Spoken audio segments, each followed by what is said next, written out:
Hey, welcome to Sleeved. We have today with us Charlie from our local Lorcana League. Charlie, thank you for joining us. Of course, man. Thank you. And let's start off easy. How long have you been playing Lorcana for? So I've been playing Lorcana for about a year and a half. I started playing right when set 3 was ending and set 4 was coming out. That was basically right when I started getting into it. So a little early. I didn't get on the bandwagon when it first came out, but early enough. Well, you're one of, I would say, the leaders of our, league nights. Community, thank you. So why didn't you start at set 1? Like, what was it? What were you hesitant? Were you not into cards? No, actually, I didn't even know about it. So I went to, me and my wife, we were at a mall and we were walking by a game store and I saw something for like Lorcana and it had Disney next to it. And I was like, I wonder what that's about. Because we were looking for a board game that we could play on some nights with some friends. So we went in the store. I asked him, I was like, hey, what's this Lorcana about? He's like, oh, it's this new trading card game that they've been out for a little bit, but it surrounds itself with Disney. My wife's a huge Disney fan. I'm a pretty big Disney fan, but nowhere near as big as she is. But they were telling us about it, and he's like, oh yeah, the community's really nice, they're really helpful, it's fun, it's a couple people come in here every now and then and play once a week, but here's these packs, it's just like a trading card game. I was like, oh, okay, cool. So I talked with my wife about it. I was like, hey, like, what do you think about getting into a trading card game? Because she was always skeptical about it. I was like, you know what, let's just give it a try. We'll get some starter decks, just start there like where everyone else does, and then just see if we like it. Ended up liking it, then started coming out, met some good friends out there. We got some other friends to join us, and then they started getting big into it as well. But yeah, it just took off from there. Gotcha. Yeah, and you mentioned your wife, the lovely Lauren, who also plays, and we'll do a joint interview here in the future, because I do want to get the perspective of husband and wives who play, because you have very different styles of play. Yes, very. Lauren is more apt to be like, hey, I'm here to have a good time. I'm going to win. And screw your good time. I'm here to win. I'm not here Sometimes. And it's not a bad thing, by the way. I mean, you're never malicious about it, right? No. You know why you're there. You're there for a reason. Yeah. And I think that's awesome. So, no, that's cool. So that's how you guys found out about it, right? Yeah. And had you played any card games, Pokemon, Magic, Yu-Gi-Oh!, millions of others? Yeah. Had you played any before, or was this your first entry into card games? So I originally got started with Pokemon right when it came out. I mean, in the 90s. I mean, just like everyone else did. But I never knew how to play it. I was like, these cards are cool. Going with the TV show. No idea how to play. I would have liked to have learned back then, but I didn't. I mean, I was so young. You didn't go really out and do stuff like that. But just collected it. It was just me and my brother. We would just collect the cards, wait for the cool shiny ones. Ended up getting rid of it to a neighbor. Just sold our whole collection to them because she was really big into it. And then later, when Yu-Gi-Oh! Came out, I started getting into that, and I got into it with another friend. And we wouldn't really go out. It was more just a casual, just us, but we would actually play. We would look for the good cards. We wouldn't build the meta decks because we wouldn't even look at the websites for those. We would just see what cards we got in the booster packs and just, yep, that's the one you got. Let's build a deck off of it. So it was kind of cool and stuff like that. But had those sitting in my closet for years because it had been about 10 years or 12 years since I played at all. And then one day, like once we actually finally started getting into Lorcana, I was like, you know what? I don't need these Yu-Gi-Oh! I'm probably never going to play them again. I just traded them all into the store and then just traded it all in for Lorcana. So I was able to walk out there with like a case, some boxes, starter decks, a bunch of stuff. Nice. So yeah. So you gave your Pokemon to the neighbor girl.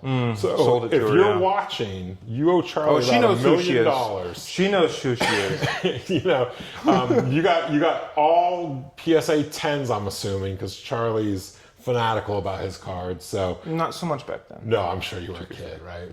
Yeah, I mean, yeah. those, Caterpie, yeah, let's just see if I can fling it how far I can. Yeah, it was, yeah. Yeah. So no, that's cool. So that's a little history with us, and awesome. Yeah. So we have set champs coming up tomorrow, Saturday, and for the next 3 weeks, maybe 4 weeks. 4 weeks of sets. This will be my second set champs. I'm terrible. You finished pretty high in yours. Have you ever won one? I haven't. Last set was the closest I got. I got third 3 times. Oh, okay. And that was a pain in the butt. But yeah, I mean, I've gone up there. I've done getting third. It does suck, but I mean, it's just gonna happen. You're gonna break through, and I'm sure it's gonna happen. So going into a set champs, whether it's this one or any of the others, what is your thought process when building your deck? So first you gotta, so what I look is for what playstyle I like doing. So what have I had in the past? What have I been successful with? Everything along those, like what style of play do I like? And then once I can figure that out, I can also figure out is like, all right, well, what does everyone else in the community do? Because people can say, oh yeah, this deck is awesome. This deck won at set champs. This deck won at set champs. But it all depends on what your local community is playing. Yeah. So if you have local community that's all playing this one style, then you're going to be the one that goes against it so that you have better chances of winning and everything. So it's really just figuring out what style works best for the individual player, so myself, and then tweaking that to find out what works against most other decks that you're more than likely going to be seeing. So how did you figure out what your style is? Like, we have aggro, you have control.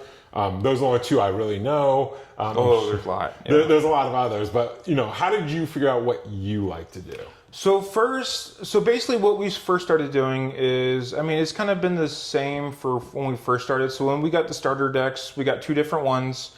We played them. I was like, my first one was the Sapphire Steel. And I was like, okay, it has to do with a lot of ramping and then putting big characters down earlier than your opponent can. I was like, you know what? I kind of like that. I like the big characters and stuff. And then seeing the other types, I was like, and then you got aggro, where it's more of like just play as fast as you can, dump your hands, and then once you're there, just kind of hang on for the best. I've never been a fan of that, just because it's not really my playstyle. My playstyle has always been more methodically, like waiting till the end, either like control or mid-range or tempo, and keeping this just going along the lines that way. But it just really kind of just trying out everything. So like when I first started, I didn't have that many cards as most people when they first start. So it was always in the community when we would go to our local card store for league night. It was like, hey, try this deck out, try this one out. So I started trying them all out, and I was like, you know what, I really like these colors. I'm not a fan of how this works. I like this play style. And so you basically just find one play style that you as a person likes a lot, and then just stick with that and find the colors that correspond to that as well. So, and you touched upon it, and I want to talk about this for a little bit. It does very much seem like certain colors are only good at certain things. Yeah. Right? So right now, yeah. If I want red, green, Christmas colors, and I want to play more methodical like what you do, that's not really geared towards it in red and green, right? It's flat out not. Which, is that all card game? I'm asking you because you played a lot more card games than I ever had. Or do you find this to be more of a Ravensburger, Lorcana specific thing? No, I feel like all the other card games is kind of like that as well. So like when I was playing Yu-Gi-Oh, I focused on magicians, and it was kind of the same way. It wasn't so much aggro, but it was dependent on getting more magicians out or having specific magicians there, so it would help your other magicians. So it was kind of like that pack thing, like where they all group up and then can go. So each of the card games has their own play styles. Like I know Magic will do that as well. Like you can have more of an aggro deck. You can have more of I'm just going to keep on pinging you over and over and over repeatedly decks. So it's all different, but they all basically go along the lines of the same style for it. But for the colors, so for like if you did Ruby, Emerald, it does have some really good characters. It does have stuff you can control, especially for Ruby and kind of Emerald later, but it's just all that stuff is coming out so later, and by the time that you can actually start doing that, you're already at a huge disadvantage with either your opponent's board state or how many characters you have compared to them, and it's difficult to stabilize from there. Yeah. No, and as someone who neither of us play Ruby Amethyst, I don't think I've seen anyone. That was my first deck. Was it? Competitively, Okay. yeah. I don't think I've seen anyone play Ruby Amethyst. I'm trying to think, but I don't think anyone has. I'm sure Scott does because Scott likes to play weird things. Yeah. But I know I always build around blue because blue is my favorite color, and that it seems to be to me that I'm locked in the I've got to play the long game, right? I'm never gonna aggro out, and in 4 turns. Hey, I got 20, I won, right? Yeah. It just doesn't happen for the blue. Not really, no. And you play blue as well. Oh, yeah. Times. Yeah. You've played a lot of different decks. With our set champions. And do you have your deck? Or do you know exactly which one you're playing, or are you still tweaking? Are you always tweaking? Are you tweaking to the morning of? Like, what are you doing with your deck? So I still don't know what I'm doing. Which one I'm taking. I'm basically like within the last week, you narrow it down. And then from there, I do always tweak it. So like I was playing 2 days ago and I was like, you know what? I need to change out this. Let's try this, see if this works better. So I just made a 1 card change, took one out for another one. But I did have a rule of thumb where an old friend told me, he's like, never make changes to your deck the day of. You can do it the day before as long as you get some practice with it, but never do it the day of because you don't know how it's going to perform. You have an idea, but you never actually really put it down on and actually tested it.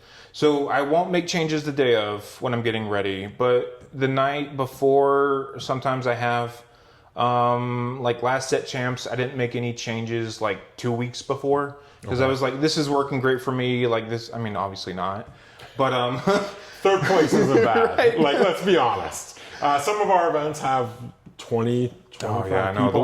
The one tomorrow is having 28. Yeah. So it's going to be a lot. So if you're a top 3, you're doing all right. Yeah. But yeah, I mean, so it's, you're always making changes. You're always getting feedback from other friends, or if you play a deck that you really struggle against that you think you're going to see a lot of, I'll make this one quick change for this tweak. But then take the same deck next week to a different championship because you're having all different people.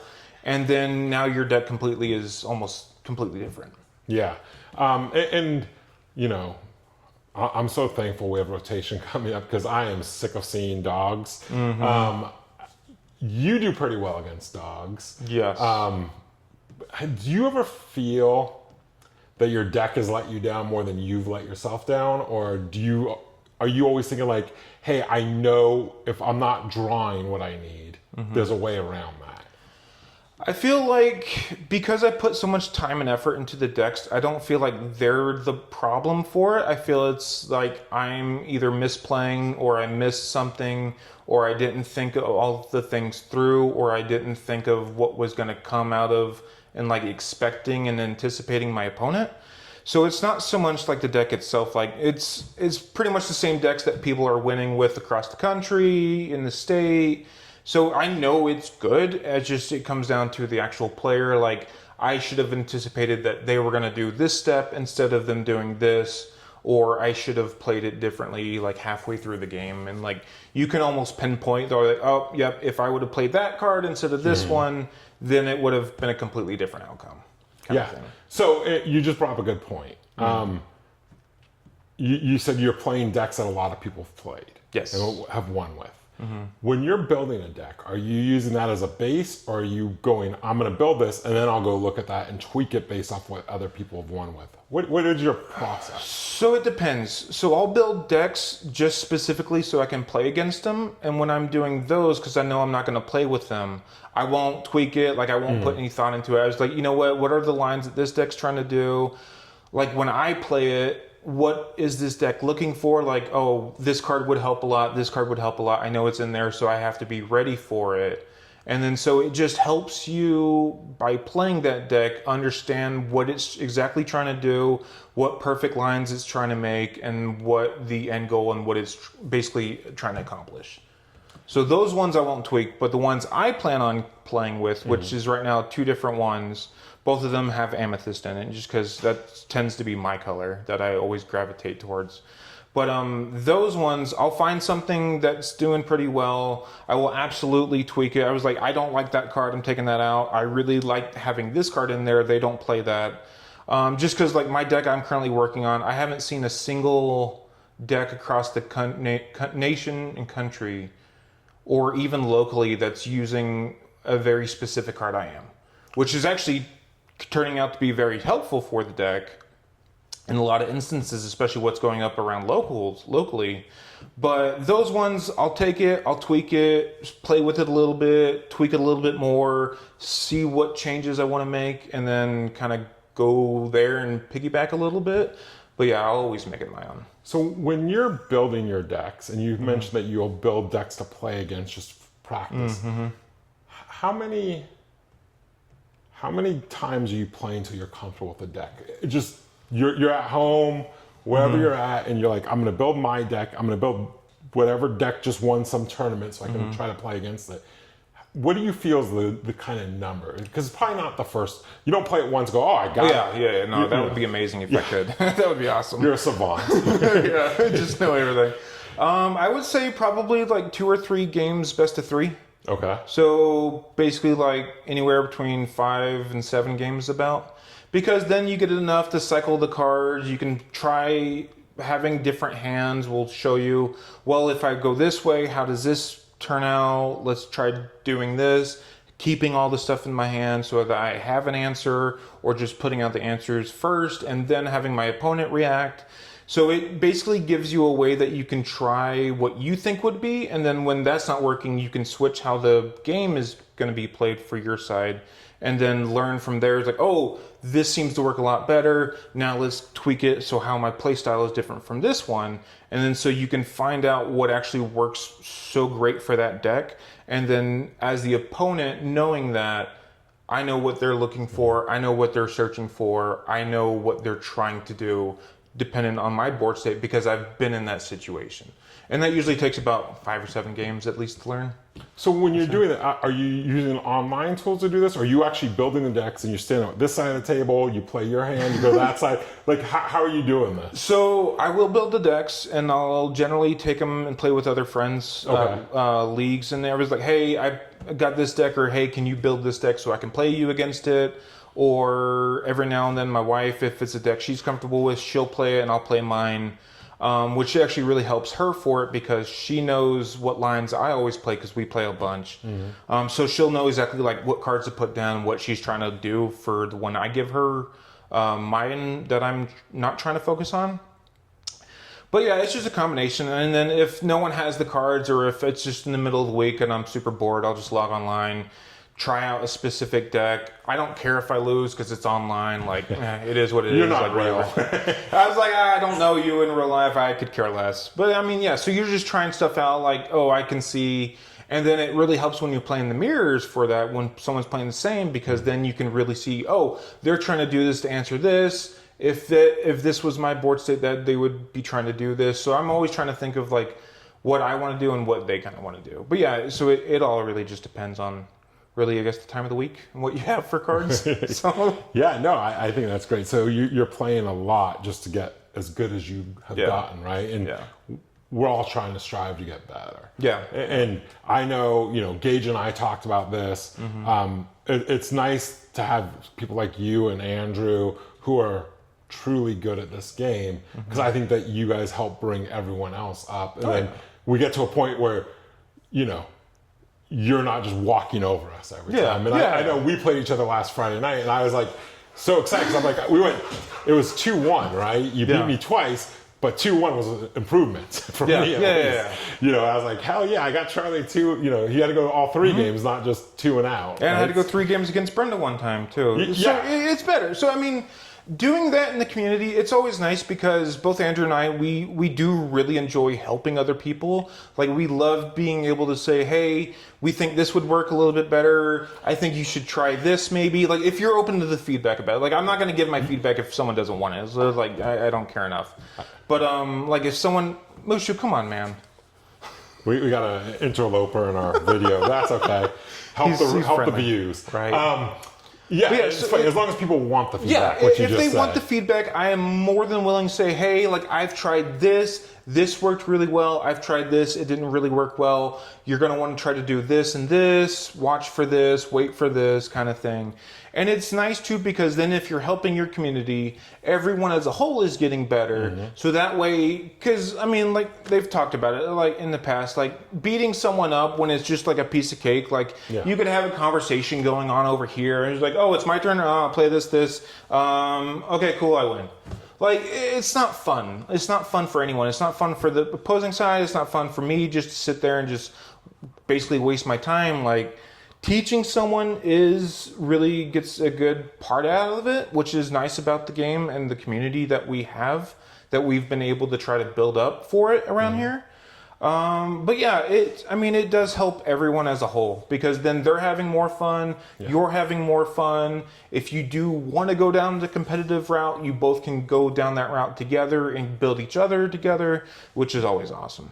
Yeah, no, and I think it is appreciated. It may not always be conveyed. Sometimes you get, no, I'm only playing this card because I want to play this card. You know, so, you know, that's cool.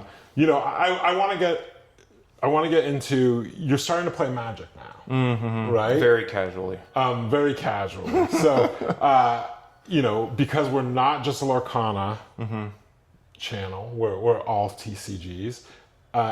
Talk about Magic, why you're getting into it, what your thoughts are. I mean, it's been around for 30 plus years, and if you're just now getting into it, you're probably a little bit behind. A little bit, yeah. And I know, you know, one of the guys who plays Magic was telling me that they were in a match and a guy took 40 minutes for one turn. I'm just like, that's why I don't play Magic. It can get that way. I mean, so for me, like, I never plan on going to any of the leagues. I never plan on going any competitive scenes. Like, I just got into it just because of some of the collaborations that Wizards of the Coast has done with Magic. So that being like the Lord of the Rings, the Final Fantasy series, just stuff like that, that when I was younger or when I was growing up, like, that was really exciting to me. So I got, and splurged a little bit, bought a collector's edition of Commander deck. And I would tell all my friends, I'm like, hey, like, this is just a basic deck, like, nothing fancy. Please take it easy on me. Like, I'm like, and then I would tell them, I was like, oh, you should add this card, you should add this card. I was like, I appreciate the feedback, but like, I have told them in the past, and I've told my wife, because it's mainly like another budget, is like, you got a budget for either one card game or the other, not both. Which, when it comes down to these, that makes sense. But it was like, I'm only sticking with this one franchise. I only want to play these one cards from this specific collaboration. I'm trying to convince her to let me do a second one so I can have two of them, which would be super awesome. But like, these super powerful cards, I'm not chasing in cards. I'm not in it for the collecting. I'm really just doing it because I always see that they were playing a lot. They have decks. They want to do it. And so it's just another avenue. So like, you know what, when you, like, near the end of set champs, when you've been grinding so much for Lorcana, and you've been nothing but Lorcana, like nothing but that, it is nice to go play another card game that's completely different, but still similar, but you can still have conversations with your friends during the game, because you can have four of you sitting there, and then you just be drinking a beer, just playing games with them, and like, a game can take an hour or two, and then the whole time you're still playing and you're still trying to win, but you're also talking about what's happening in the real world and actually carrying on a conversation. And I think that's what's so great about being able to do both the Lorcana casually and the Magic casually, is that you can have stuff like that, which to me makes the game all that much more fun to play and to hang around people that play it. And I think what you're touching upon is, we've talked about it in every one of my videos, it's the community. Oh yeah, man. And I mean, Friday nights, we play very casually. Oh yeah. No set, like, you're playing this, if you want to play that, tell them you want to play. And almost everyone will play you. Almost. We know. But we're usually talking about how was your week, what you got coming up, and what's your plans? You know, when's the next time you're going to Disneyland? Get me this. You know, it's all, and that's why we're all part of this community, right? So it's great to hear that you're getting that with Magic too, and I get what you're saying. You know, the wife and I were talking last night about, like, it feels like we're being consumed at times by Lorcana, and you know. I have a business, obviously. You're watching my business YouTube. But also just what's going on in the marketplace today with, booster box. MSRP is $143, go for like $250. Yeah, right? it's crazy. Like, what's going to happen to this game as this keeps happening? And, people are trying to make a buck and not, selling it at MSRP. Yeah. So I think the competitive aspect will still stay, because the competitive aspect of it, people always want to try to go for this, go for that. Be like, they'll spend whatever money it takes. It's like, you know what? I need 4 of those cards. I will start doing that. Oh, shoot, I only pulled 2. All right, let's go online, buy the 2 extras that I need. And that's kind of what they spend their fun money on. For me, seeing prices like that, I just keep on getting away from getting the packs. And I was like, you know what? If I do need a single card, I'll just go out and buy the singles, which in the past where it was actually affordable, he's like, you know what? Let's go get like a couple packs. Please. Let's see if we can just open something cool. And then hopefully I'll get the one card I'm looking for. If not, then I'll just go buy it. But if I'm still having fun in the process. But the problem with the secondary market spiking up the prices, I feel like it's going to really hurt the casual players. Yeah. The ones that do not care for the set championships. They don't care for the competitive aspect of it. They're just there every week to have fun, to socialize. This is their weekend out. They want to talk with everyone, check up on people, because a lot of people are working from home. Like me and my wife, we both work from home. So going out and seeing people is both good mentally and it's good for everyone. Agreed. So when you're doing that, you're going to start driving away the casual people, which honestly makes up such a huge part of this game. Yeah. The Magic, I don't know enough about it for that, so I can't really comment on it. But, I mean, they've had super ridiculously high prices for a while. Yeah. But there's a lot of collectors in it. And then for the collectors for Lorcana, they'll just be like, oh, cool, I'm just going to sit on this even more because hopefully it'll raise pricing down the road, or who knows for with it. So the collection aspect of it, I don't think that they're really... I mean, obviously they care because it's more money that it's spent. Yeah. But they're looking at it as, well, you know what? If I ever do go to sell it, it's going to be worth even more in the long run. But it's just going to really hurt the casual people, I think. No, and I think that's a good point. I am going to do a market update soon because I do think it needs to be talked about. And I am a collector. I try to have one of every card. And it's like, I don't have a Buzz, but I look at it and go, oh man, am I really going to spend $5,000 for a Buzz raw or 15 for a graded? No. To me, that's crazy. To me, I would love to have, we've never pulled any iconic cards. We've only just pulled some enchanteds.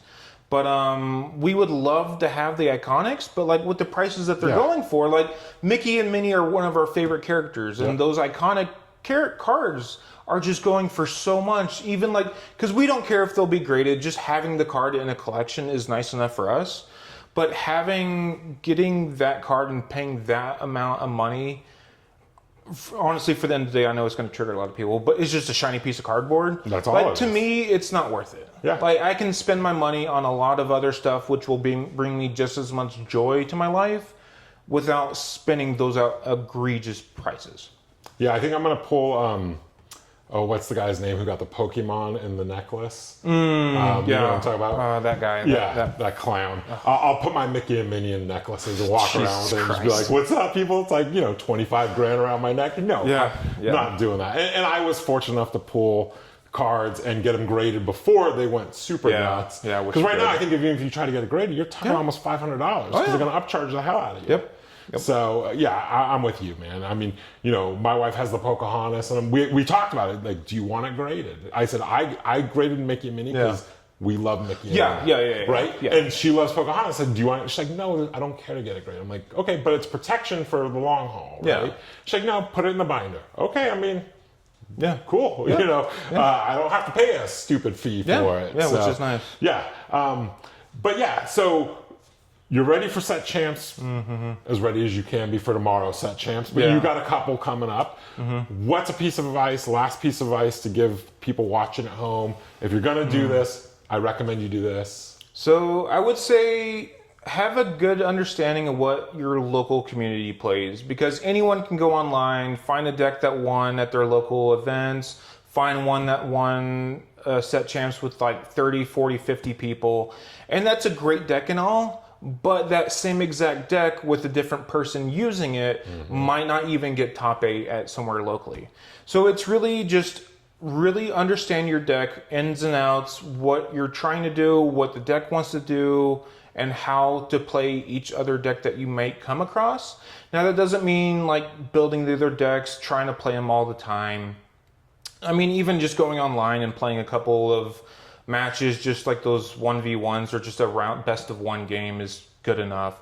But really understand what you're trying to do, because then if you can try to understand what your opponent's trying to do, you already know how your deck can efficiently combat that and how they can go against that. So that would be one big piece. Another one is just feel comfortable with your deck. If you don't feel comfortable with it, if you don't have psych yourself up, like, you know what, I know this deck in and out, I'm very comfortable with it. It's kind of like, do you really go? Do you not? And then honestly, like, it does get very competitive, but if you can go in there on a light foot and just say, you know, I'm not going to take it that seriously. If I lose, not a big deal. I'll get over it. I always try to shake the other person's hand, even if I lost. Especially if I won, I definitely try to shake their hand. I was like, you know what, good game, man.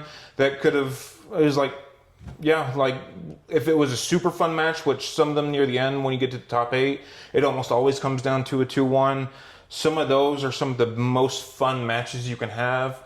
And like, you'll just sit there, like, and I actually did this in the set champs last time. I was like, damn, that was a good move, man. Like, damn.